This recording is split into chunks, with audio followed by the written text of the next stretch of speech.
Hello, my darlings. Madame Raven here. Today I'm bringing you a quite powerful story. But be warned, it does have sexual and violent themes. It's called Widowmaker by DancesWithStorms. When I caught my cheating no-good fiancé in bed with my former best friend, I'd been tempted to shoot them both. Instead, I set my jaw and told them they had 10 minutes to get the hell out of my sight before I reconsidered shooting them both.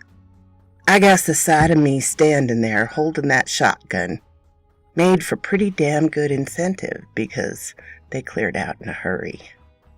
Well, it was just as well he was gone, really. My career took me away for weeks at a time, leaving him home alone. Guess if I really sat down and thought about it, maybe I couldn't really blame him for straying, but damn, did it have to be my best friend? I thought she'd like me better than that, no good hussy. Bet y'all are wondering just what it is I make a living at. I'm a professional bull rider. Yep, even us women are allowed to ride them mean old bulls now. I've been doing this for around 2 years now, I reckon. I got a couple of belts to show for it. Got some busted up ribs to show for it, too. I've been riding since I was walking, and my pa could tell ya. I hopped on everything with 4 legs. Sheeps, hogs, cows, horses. It didn't matter to me. If it had 4 legs, I was going to ride it, whether it wanted me to or not. Pa says I'm stubborn like that. Hell, he may be right. Ma sent me to gymnastics and then ballet when I was a little one. Gymnastics was okay, but man, I hated ballet. That instructor had a face like a dried up prune and a personality to match. I made it a year and then I put my foot down and said I wasn't going no more. Looking back now, those lessons probably helped me a lot with my career, made me limber. Kind of like one of them barn cats Pa kept to keep mice away. Kept me on the back of more than one ornery bull, much to the surprise of the men I rode against. Few of them claimed I put glue on the seat of my jeans, but that's just plain stupid. Anyone knows glue ain't gonna hold you to 2 tons of pissed-off bull. I made friends with a couple of riders who'd been at it for longer than I had. There was Hank, who lived down in San Antonio way and had a pretty wife with a little girl. And Jed, who lost his wife to cancer. And then Sam, who just didn't want to settle down till he had some money put back. We'd all sit around and shoot the shit after our rides were up, have a couple of beers, and then call it a night. You ever thought about riding broncs? Jed asked me one night. No, I haven't, I told him. Maybe you oughta, gal, he said. You done rode near every bull out there. Maybe it's time for a change. I'll think about it, I murmured. But the truth was, I didn't want to. See, the bulls have it pretty easy.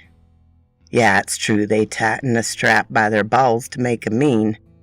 But when the rodeo's over, they go back to a nice pasture. Not so for those poor old broncs. Them horses get mistreated something awful. To make 'em hate people. I've seen 'em in the pen all scarred up and bloody. Some missing ears. And when the rodeo's over, well, they go to the slaughterhouse.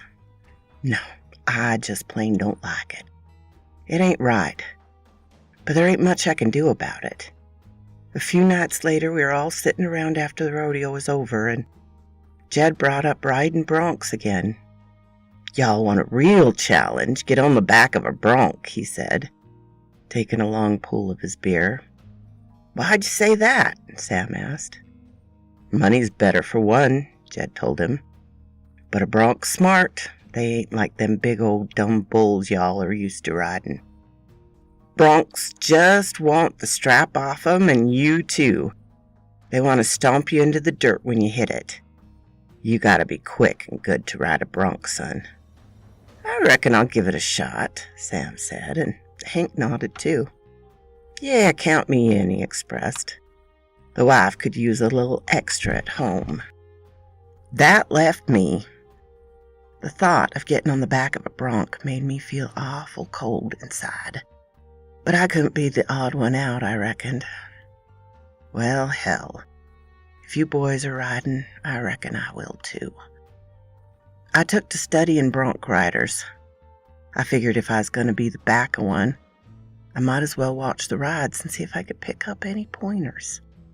Watching didn't help that cold feeling none, though. I had to admit, if anything, it made it worse. Those horses plumb hated people. I found myself wondering what in hell I'd gotten myself into. But bowing out wasn't really an option. Yeah, I know I'm stupid. That damn pride'll be the death of me one day. I just had to prove I was as good as a man. Hank was the first of us to ride a bronc. He drew a flea-bitten gray named Shadow, and it was clear to me this wasn't Shadow's first time being used. The second that gate opened, he shot out of it and commenced a bucking and twisting the likes of which I'd never seen from any bull.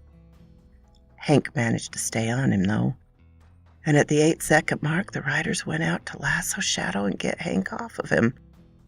I watched as the gray snapped at the other horses, but somehow they managed to get him under control, enough to get Hank to safety.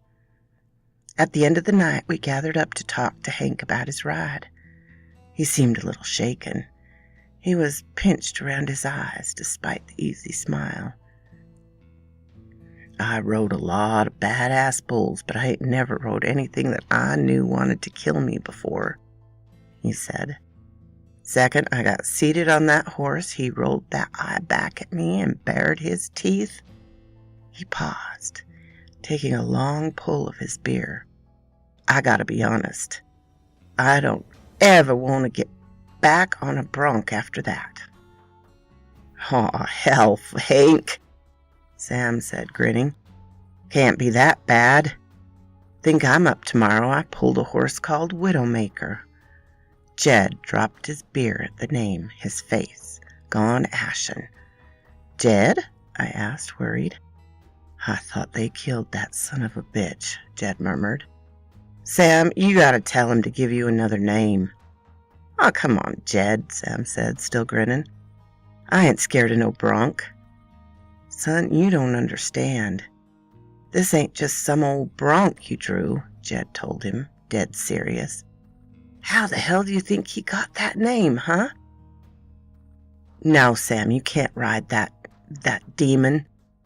But Sam wouldn't listen, finishing off his beer and going on to his trailer to get some rest for his ride tomorrow. Jed, what's wrong with that horse? I asked. Jed sighed, running a hand over his face. Understand, Storm, that I've been rodeoing for a long time now, he began. I've seen a lot of mean bulls and a lot of meaner broncs. But Widowmaker, y'all might think I'm crazy, but I don't think that's no horse. Last time someone rode him was 2 years ago in Amarillo. He slung that poor boy 20 feet, and before the riders could get out there, he'd done stomped him into a bloody mess and was trying to eat the remains. Oh, dear God, I muttered faint. They should have killed that black bastard, Jed spat. Ain't nobody got business on his back. Damn greedy owner ought to have been charged with manslaughter, you ask me. Can't nobody tell me he didn't know that horse was that evil. I didn't sleep well that night. My dreams were tortured.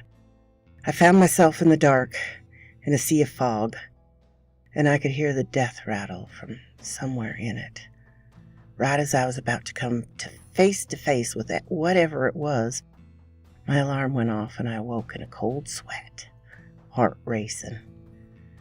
After I'd gotten dressed, I'd decided to go see if I could talk Sam out of riding Widowmaker, sure that something bad was going to happen to him.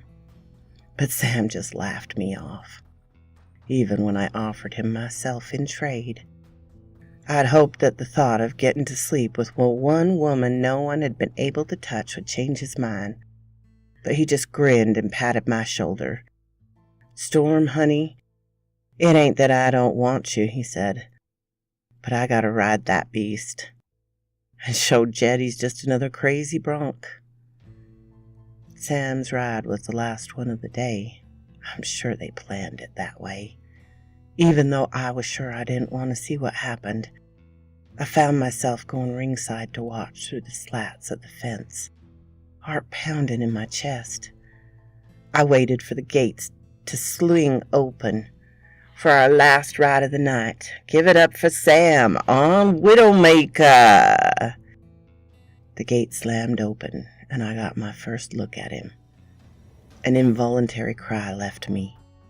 Jed had left so much out of the telling last night.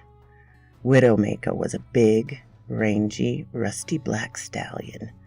His long mane and tail were matted and knotted up. Scars covered him from head to hind end, making him look like somebody had sewn him back together. As he launched himself out of that gate with a scream that chilled my blood, that head turned, and the milky white orb locked on me.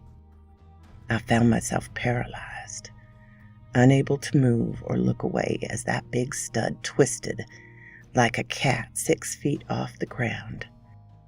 Sam came off at once, hitting the dirt hard enough to make him cry out, so I knew something was broken. And then close to 1,500 pounds of malice landed solidly on his body.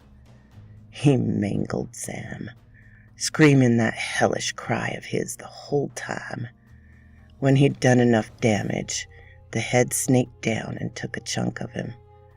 I turned and threw up right there, shaking so hard I couldn't hardly stand. Jed and Hank found me sometime later in near catatonic state. Together they picked me up and carried me back to Jed's trailer, where they cleaned me up and put a blanket on me till I came out of it. "He killed him," I murmured, tears flowing over my cheeks. "My God, Jed, he killed him." "Honey, I tried to tell him," Jed told me, looking older than his 40 years. "If I could have talked him out of it, you know I would have. God damn, what a mess." That night I found myself in the dark place, surrounded by fog, hearing the death rattle again. I braced myself. Sure enough, a head came out of that fog, and that dead eye fixed itself on me. "Why?" I asked. Widowmaker stepped out of the fog and walked right up to me.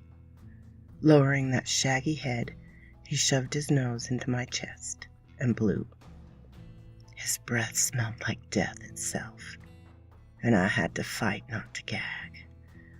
But then our surroundings changed, and I watched as a man chased a black colt around a metal ring, beating it with a whip. The scene blurred, and now the colt was a yearling. He was tied to a post on a short length of rope, too short to reach the water or feed. The same man came out and began beating him bloody. I could only watch in horror as the end of the whip lashed into his left eye, blinding him at once. "That's why you hate us," I murmured, understanding now. "You were raised to hate us. You never even had a chance." My alarm dragged me out of the dream abruptly, and this time I woke with tears in my eyes. Yes, he had killed my friend, but now I knew why. I knew why, and I had a plan. After eating a bite of breakfast and throwing on suitable clothes, I headed back towards the pen where they keep the broncs. Just as I thought, Widowmaker was in a tiny pen by himself, his water scummy and the hay moldy. "Who owns this horse?" I called out, looking around. "Well, I reckon that would be me." I turned around to face the man, disgusted by him. "How much you want for him?" I asked. His eyes roamed over me greedily, and a smile that was more leer appeared. I reckon that depends on what you're offering me for him, sweet thing, he oozed. $10,000, I said, not batting an eye. I ain't offering sex. The smile disappeared and his look hardened. He ain't for sale, he expressed tightly. Everything has a price, mister. I pushed, angry. But since you don't want to sell him, maybe I'll just go to the owners of this here rodeo and have a nice little talk about how you tried to hem me up and rape me out here. You lying little bitch, he hissed. You want to play those games with me? Okay. You want that black-hearted bastard so bad? Well, you tell him you'll be riding him tonight. You last 8 seconds, he's yours. If he don't kill you and eat you first. I cast a glance at the black stud and found the dead eye fixed on me. Fine, I bit out, and ripped around to go tell the judges. It was likely I wouldn't survive, and I knew that. Widowmaker had 5 years of hate saved up for anyone who tried to sit on him for the duration. But I had to try, for the sake of future riders. I had to try for him, too. When Jed and Hank found out what I'd done, well, they weren't none too happy with me. Have you lost your goddamn mind? Jed cried. Yeah, probably, I answered. I've got my reasons, Jed. You're just going to have to trust me. Hank sighed, putting his hand on my back. Storm, I sure hope you know what you're doing, gal, he said. You seen what he did to Sam just yesterday. I know you're good. Hell, you're better than most of us. But that ain't no bronc. I know, I murmured, thinking about what I'd seen. I'll be all right, or I won't. But I have to do this. That evening found me dressed in solid black from head to toe. I put my hair up in a low, tight bun to make sure it didn't get in my way. My hat wasn't worried about. It would just fly off and go in whichever direction it was headed. Taking a deep, calming breath, I left my trailer to go to the ring.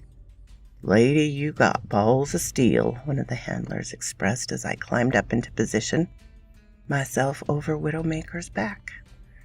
I didn't reply, watching as that head turned and that dead eye fixed on me. Well, ladies and gentlemen, we got a surprise for you tonight, the announcer called. Our last ride of the night was going to be Storm on Wildfire, but she decided she wanted a little more excitement than that. Let's hear it for Storm riding Widowmaker. Settling down on that scarred black hide, I gripped the rope and nodded to open the gate. Then I closed my eyes and hoped that this ride would count for something. Widowmaker didn't disappoint. Trying to stay on him was like trying to ride lightning itself. I held on tight and made sure my spurs never even touched him, in the hopes he wouldn't kill me. Feeling those muscles bunch beneath me, I took a deep breath and the world fell away from me. I came to lying on a cot in the medic's tent, surrounded by Jed, Hank, the judges, and that bastard who owned Widowmaker. My God, girl, I don't know how the hell you did it, but you did, Jed said, tears in his eyes. You rode that son of a bitch for 20 seconds. Hell, it took the riders that long to get him hemmed up so they could get you off his back. I blinked, not sure what to say. The owner just scowled at me. Well, the bastard's yours now, he spat. I hope you know what you've gotten yourself into. Jed and Hank both stared at me in shock at that. I sighed. I went to him yesterday trying to buy Widowmaker, I explained. He doesn't belong in the Bronx circuit, and we all know that. Well, suffice it to say, he didn't like my offer, so I threatened him. He told me if I rode him, that he'd let me have him. What in the hell are you going to do with him? Hank asked. I mustered a faint smile. I'm going to give him a real home, Hank. poor boy needs some groceries and an owner that doesn't beat the shit out of him on a daily basis. Lord have mercy, girl, Jed expressed, rolling his eyes skyward and shaking his head. Good luck getting him home. I wasn't worried, though. I felt like Widowmaker and I had an understanding of sorts. After I felt well enough and the medics were sure I was okay, I left the tent to go collect my horse. On my way back to the pens, I noticed there was a fog starting to roll in and wondered where it had come from. Shrugging it off, I kept walking to the backside where Widowmaker's pen was kept. As usual, I found him tied to a pole, but this time he had no food or water. That son of a bitch, I spat, dunking through the rusty metal railings to go untie the big black. When I had him loose, I looked around for the gate to take him out of there, but it was padlocked. Well, hell, if that meant I had to go get the bastard that owned him. You hang on, I murmured, going back through the railing. I'll be back for you. I was halfway to his trailer when someone grabbed me from behind. Why, sugar, how about you and me get better acquainted before you take off with my moneymaker? I screamed and drove my heel into his instep, hard.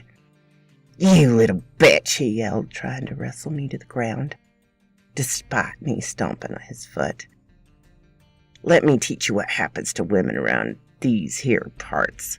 An eerie scream echoed through the night air, followed by a grinding screech of metal.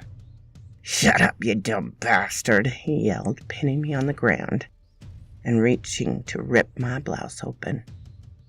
What the hell you gonna do anyhow, I know you can't get untied from there. I looked him in the eye and smiled. Oh, by the way, I untied him before I went looking for you, I said sweetly, and watched his eyes bug out. Before he could hoist himself up off of me, he was snatched up and tossed some 10 feet.